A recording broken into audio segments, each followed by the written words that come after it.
Hey everybody, Jason Burmis here, and as you guys know, I have been following what's going on with Cuomo, New York, and coronavirus very carefully because I live in this state. And he's been giving these daily press conferences, and today especially, there was just so much double speak and then admissions of why we shouldn't be trusting these people, why we should be challenging them on every single level of what they're telling us. I mean, he's admitting these things, but then he's reinforcing so much of the propaganda to keep society locked down. And again, I don't think that this virus is fake. In fact, Patrick Ewing apparently was rushed to the hospital, isolated for this.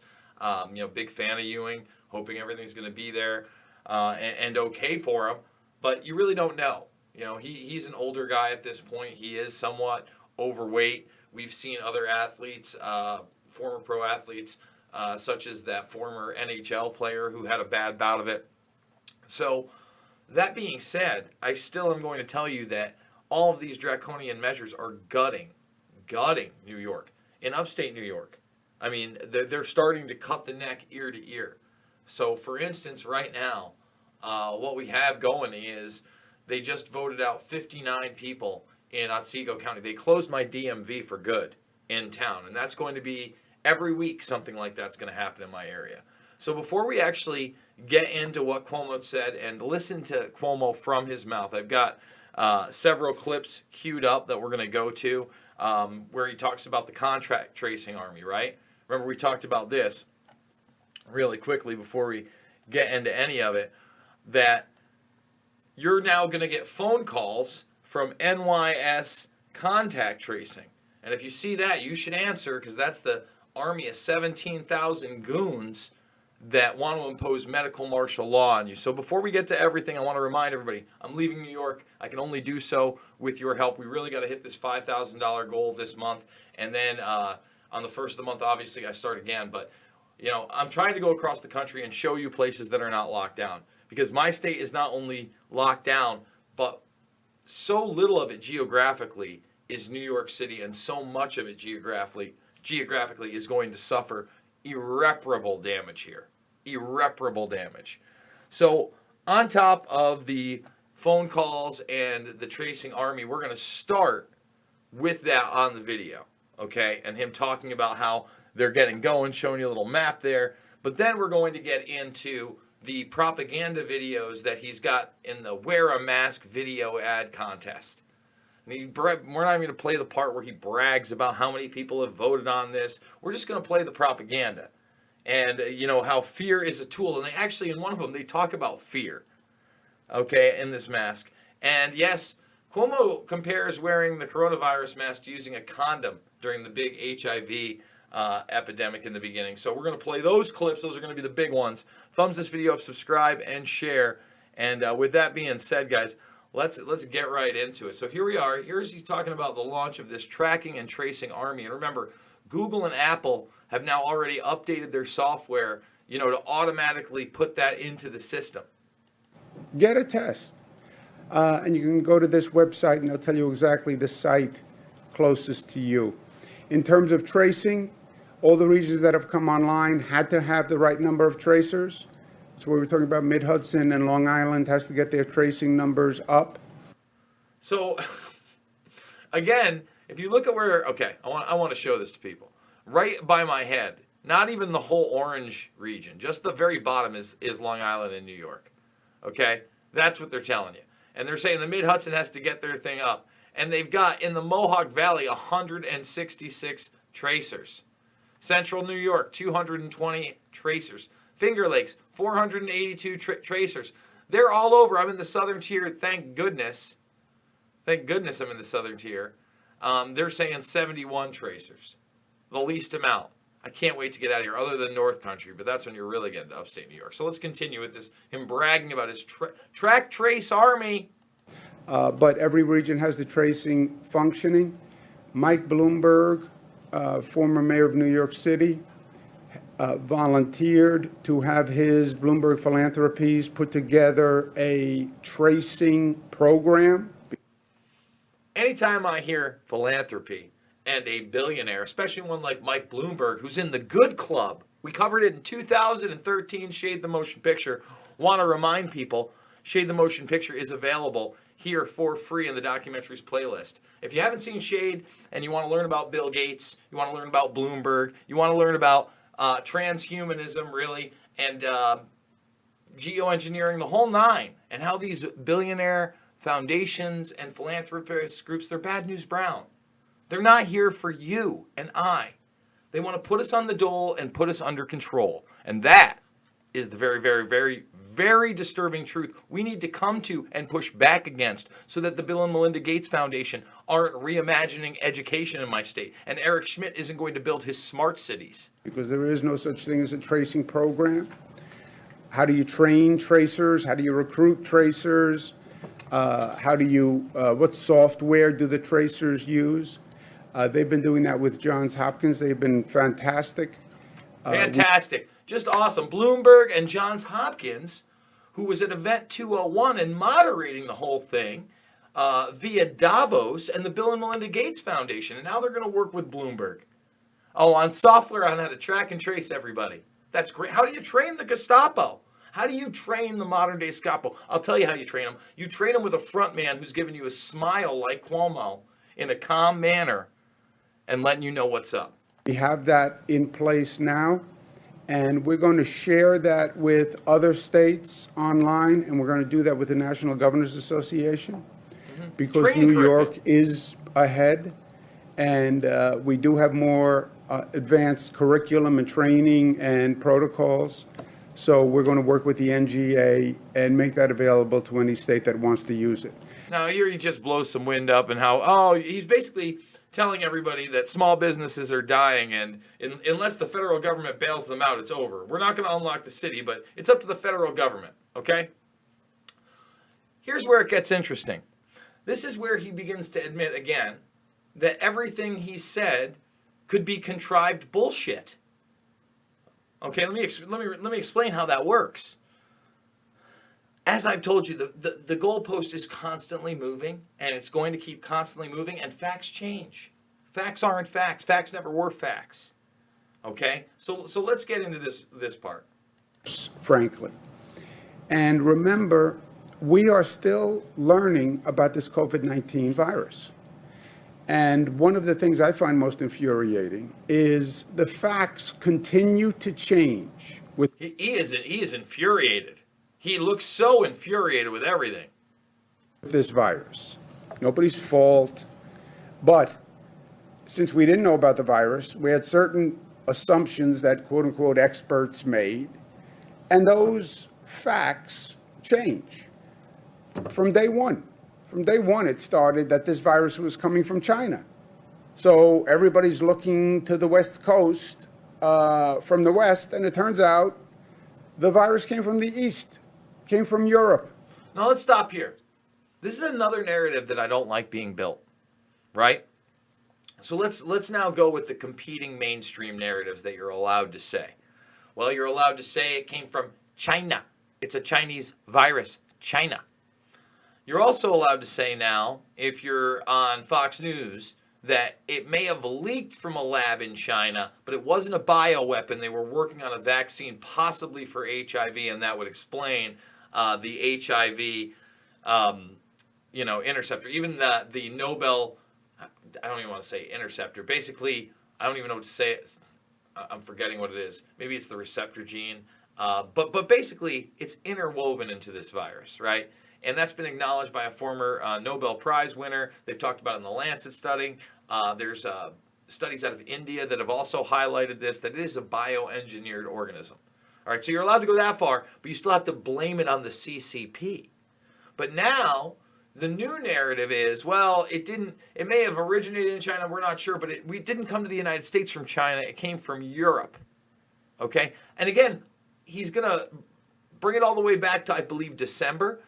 I believe this thing has been, maybe he goes January, but he's moving the goalpost back probably November, December is when it was in the United States, period, no matter where you think it came from. But I want to dispel the myth that it may have, the only possibility is one lab in China.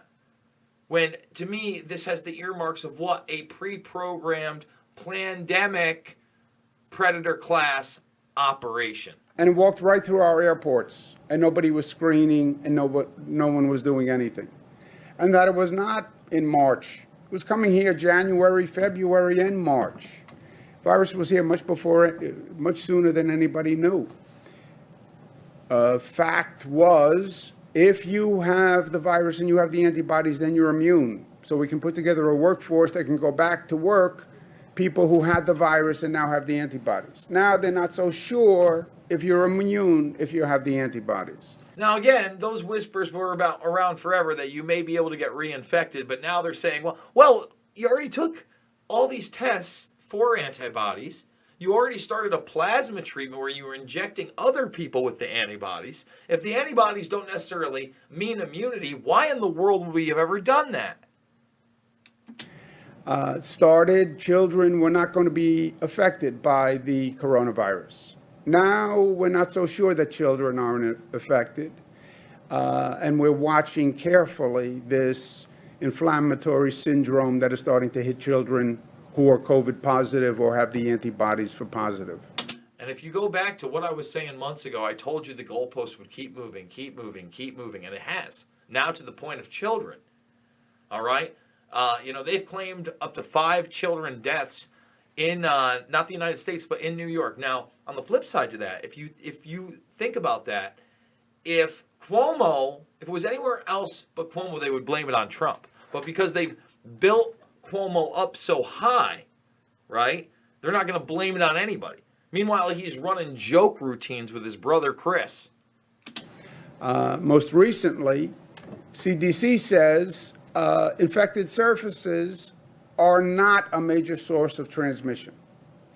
When we started, it was about infected surfaces, and you could get it from infected surfaces, and that was a major problem. We have a very aggressive disinfecting campaign going on across the state. Yeah, they do. Let me tell you something. Everywhere I go, I can't hand somebody with something without them getting... I couldn't imagine working as an essential worker in retail. All right? Everybody's constantly wiping their hands. Things are wiping down. Everything smells like chemicals. I can't stand it. This is about fear and germs. And that's not to say the virus isn't real. From day one, when I realized what was going on, and have said, look, we got hit with a bioweapon. A lot of people are like, oh, if it's a bioweapon, it's so meager. Not really. It's done enough. It's done enough. And we don't know what the long-term repercussions of this thing are going to be. But at the same time, I haven't seen any billionaires drop dead. No Predator class members drop dead. Public transit, etc. Now the CDC says that's not a major source. It's airborne. Airborne. It's droplets. That's a major source. So what? We should wear a mask, right? If the major source, if they're right, and the major transmission source is airborne, it takes you back to wear a mask. Oh, wow. Wear a mask. Wear that mask. And, this reminds me in some ways of the Education Week campaign we went through after we learned about the HIV virus and transmission of the HIV. And I remember how many times and how long we had to talk to people about wearing a prophylactic and how it could make the difference between life and death. Now let's stop. What's really ironic to me is that he runs one hoax with another, right? He goes, if in fact that is the case. And by the way, I think there is a good chance that this thing is somewhat airborne. If someone, coughs in your mouth, etc. It looks highly infectious, but so many asymptomatic people in it that, it probably has a 0.1% kill rate like the flu, right? But it probably infects 5+ times as many people. Many of those people completely asymptomatic. Anyway, let's talk about the prophylactic lie. It's a lie, all right? The vast majority of heterosexual sex out there, if you indeed do get an STD, it's really not HIV. The chances of that are extremely low. Extremely low. Yet, he's pushing that. Okay, that's not to say if you don't use one, you can't get a number of other things. There are a number of other STDs that are much, much more transmissible. But for HIV, you're talking about more than likely unprotected anal sex. Okay? Those are the facts. But you know what? He's saying this reminds me of HIV in the 80s. The mask can make the difference between the life and death. I know it's a small thing, it's de minimis, it doesn't look like much. But if it's now primarily airborne, you know the mask works. How do you know the mask works? First responders have a lower infection rate than the general population. Means nothing.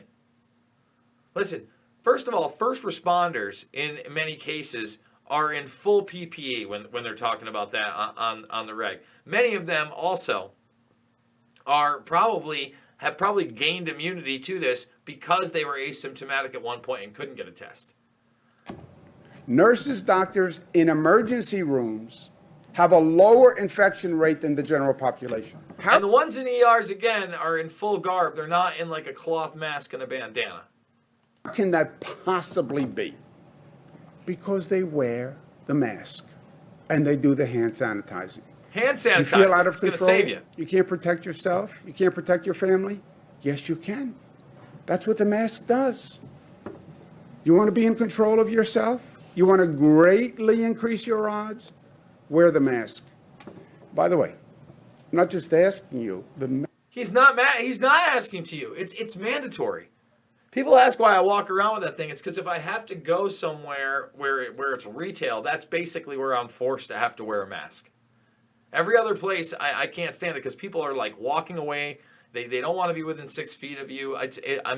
It's inhuman. Mask is mandatory in public settings, public transportation. If you're in a taxi or an Uber, private carriers, or any time you are in public within 6 feet of another person, the mask is mandatory. It is not just a nice thing to do, a responsible thing to do, for citizen duty. It is mandatory that you wear the mask within 6 feet of another person in public. Yeah, but he's not a gangster, right? This isn't gangster talk. You don't have a right to infect another person. Oh. You don't. But you have the right to accuse me of being an infectious individual, right? You have that right, because he's about to bring up the Constitution. The Constitution, tell me where it says you have the right to infect another person. You don't. Again, I'm not even getting into the smart stuff because we're going to jump a little bit here. But yeah, here they are. These are the slave mask commercials that he's so proud of producing here. Really amazing. But we're going to show you five of the runners up. United we stand and divided we fall. We mask up not just to obey the law, but to obey the laws of nature. Not just to obey the law, but to obey the laws of nature. No, the laws of nature say get outside, get some sunlight, interact with other human beings, take the mask off your face. We hope for immunity in our community. We pray for normality in this calamity. We want hope. I mask up not because I fear getting sick, but because I fear getting you sick. Oh, so not because you fear, but because you fear. So I'm not afraid of being sick. I'm afraid of getting you sick. Fear, fear, fear, fear, fear. My goodness. I mask up because days, weeks, or months of hot breath and acne bumps is better than knowing my wife will soon have to raise a fatherless son. Mask up. Mask up. I love that one. If I had a vote, I would have voted for that. Going for a walk outside? Why should you be able to breathe the fresh air? Bike ride? No fresh air for you. Hey, you want to eat some pizza? Eat it under a mask.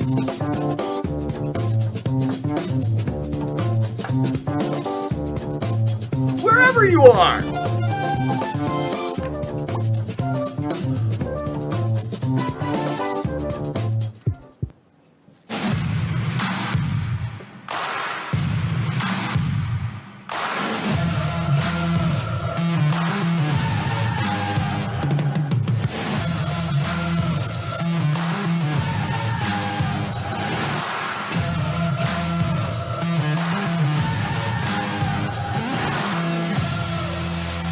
York tough. Wear a mask and be a slave.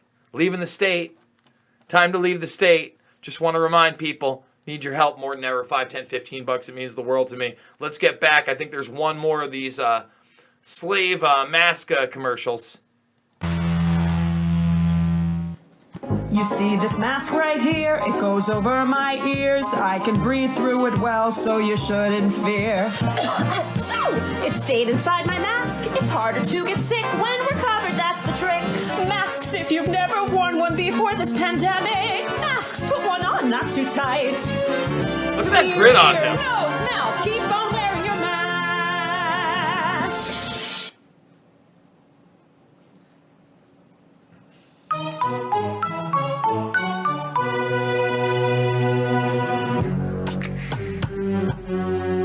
Oh, look, he likes that one. Cuomo's really getting down here. The thing is, like, I forget what, like, that's totally copyrighted material. I'm not sure. But, like, come on, man. They got little kids in masks to get out of quarantine. This is awful. Again, guys, I got to get out. New York will be the most dystopic reality in 5 to 10 years if they don't push back. And they're not going to be able to because so many of us are going to be economically gutted. That's just the truth. So we're hitting the road. We're going to states that haven't locked down. We're showing you freedom again. I'm going to be able to sit down and go to a restaurant and have a drink at a bar, I think. All those good things are going to happen again. But please watch Shade the Motion Picture. Please watch Shade the Motion Picture.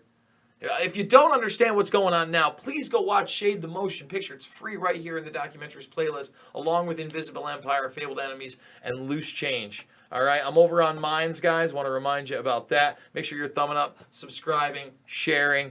And I'm over on Rockfin. If you want to support me, you can support me there. It's like a Netflix for creators, $9.99 a month. Gets you 5 exclusives a week, and then everybody else's content on there. A ton of great MMA and independent journalists. And there's whispers of Jimmy Dore coming over. I sure hope that he does. I want to thank everybody for the support during COVID-1984. I love you guys, and I'll see you on the flip side.